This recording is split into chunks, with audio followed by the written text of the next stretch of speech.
नमस्कार दर्शक बंधु उत्कल 24 न्यूज को स्वागत करुच्ची मु रुक्साना। आसंतु नजर देबा आज खबर उपरि।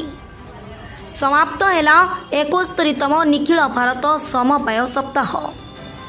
14/11/24 ठारू आरंभ होइतिबा निखिल भारत समवाय सप्ताह 20/11/2024 तारिख समाप्त होइछि। एही परिप्रेक्षी बालेश्वर अर्बन कोऑपरेटिव बैंक रे एक बैठक अनुष्ठित होई जाइछि। बालेश्वर अर्बन कोऑपरेटिव बैंक सभापति सूर्यकांत करंक सभापतित्व में अनुष्ठित बैठक कवि प्रशांत दास मुख्य अतिथि रूपे जोग देथिले। पूर्वतन सभापति उमाकांत महापात्र, पूर्वतन सभापति डुकिल घोड़ई एवं उपसभापति निशामणि प्रधान सम्मानित अतिथि रूपे जोग देथिले। बैंक रे अल्प कर्मचारी थिले मध्य कर्मचारी अक्लांत परिश्रम एवं ग्राहकों उत्तम सेवा जोगाइबा जोगु Baleswar urban cooperative bank Odisha रे 2 नंबर रैंक पाइछि बोली सभापति सूर्यकांत कर कहिसंती। एहिपरि सेवा जोगाई पारिले आम्बे ओडिशा रे 1 नंबर कोऑपरेटिव बैंक हेबु बोली बैंक रो उपसभापति निशामणि प्रधान कहिसंती। बैठक शेष बैंक रो मैनेजर राजीव कांत बेहरा उपस्थित समस्त अतिथि एवं ग्राहक एवं एजेंट को धन्यवाद अर्पण करथिले। ए बैठक में अन्य मध्य 31 number ward councillor Ranjita Mahapatra, समाजसेवी आश्रित तरेई, सोनाली साहा प्रमुख उपस्थित थिले।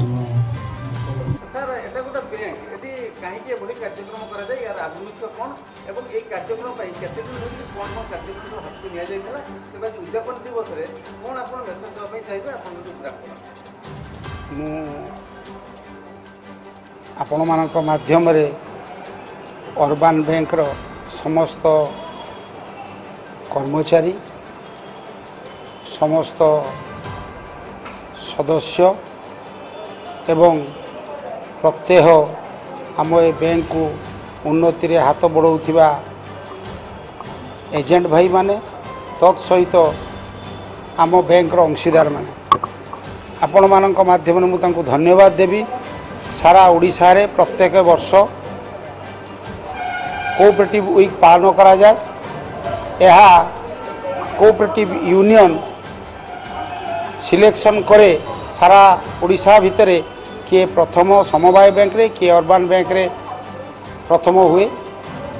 ए वर्ष आम बालेश्वर अर्बन कोऑपरेटिव बैंक द्वितीय स्थान अधिकार करिछि एवं यह मध्य आपण मानक मध्य मु सारा बालेश्वरवासी को जणाइବାକୁ चाहूँगी। आमर वर्तमान कैपिटाल 105 कोटी टंकार पहुँची।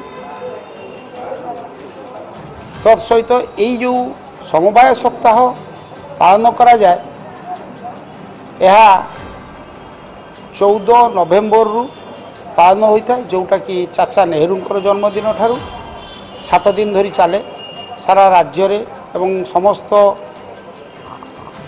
समवाय बैंक रे यह पालन करी 20 तारिख रे किए आगु उद्यापन करें। गत सोमवार ओडिशार राज्य समवाय यूनियन एक वर्णाढ्य उत्सव पालन करथिला। एथिरे मान्यवर बाचस्पति एवं कोऑपरेटिव मंत्री उपस्थित रही कोऑपरेटिव सेक्रेटरी आमको यही प्राइज देइथिले। कि आपणकर प्रथम प्रश्न थिला यह कहीं पालन करा जाए। समवाय एक समस्तंकर हाथ बढ़ई गोटे अनुष्ठान को आगो को नबार एक प्रयास।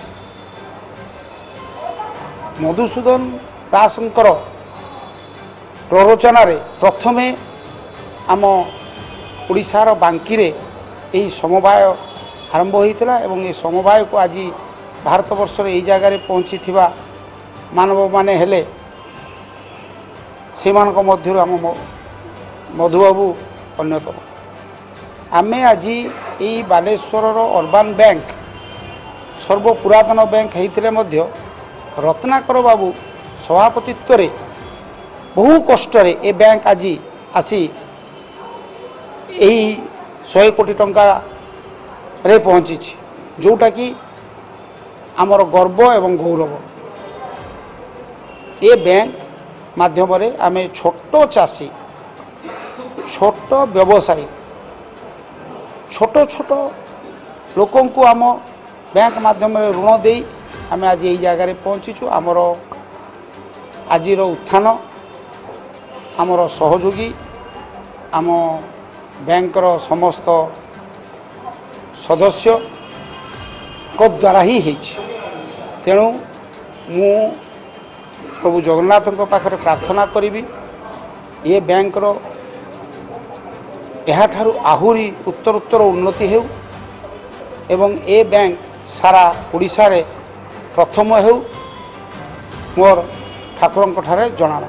सर और कथा जाने चाहिए जे आप सभापति की जाइछन कि आप जो सभापति दायित्व अंकित कले से जो आज पर्यंत बैंक केते अग्रगति घटि बोली आपण को गत एजीबी रे मध्य कहिथिली ता पूर्व एजीबी रे कहिथिली आगामी दिन रे एजीबी हो आपण माने जानिबे ए बैंक रे टेक्निकली आम केतिकी डेभलप करिछु आपण माने जानिथिबे वर्तमान लोकन को आम बैंक को आसीबा को दरकार नहीं क्यूआर कोड रे पैसा पठेई पारिबे एवं आमे ऑनलाइन ट्रांसफर जेमिति अदर्स नेशनलाइज बैंक करूचंती आम बैंक मध्य सही धारा रे रहिछि आज आमर नेट एनपीए 0 तेणु आपण माने जानि पारुथिबे एई बैंक रे मो पूर्व बोर्ड रे सैप लागिथिला 10,000 टंका रु अधिक खर्च करिवा पई हेले आरसीएस परमिशन दरकार पड़ूला वर्तमान आम बैंक रे मात्र 6-7 जन स्टाफ से 6-7 जन स्टाफ को नहीं आम आज यही जगार पहुँचीचु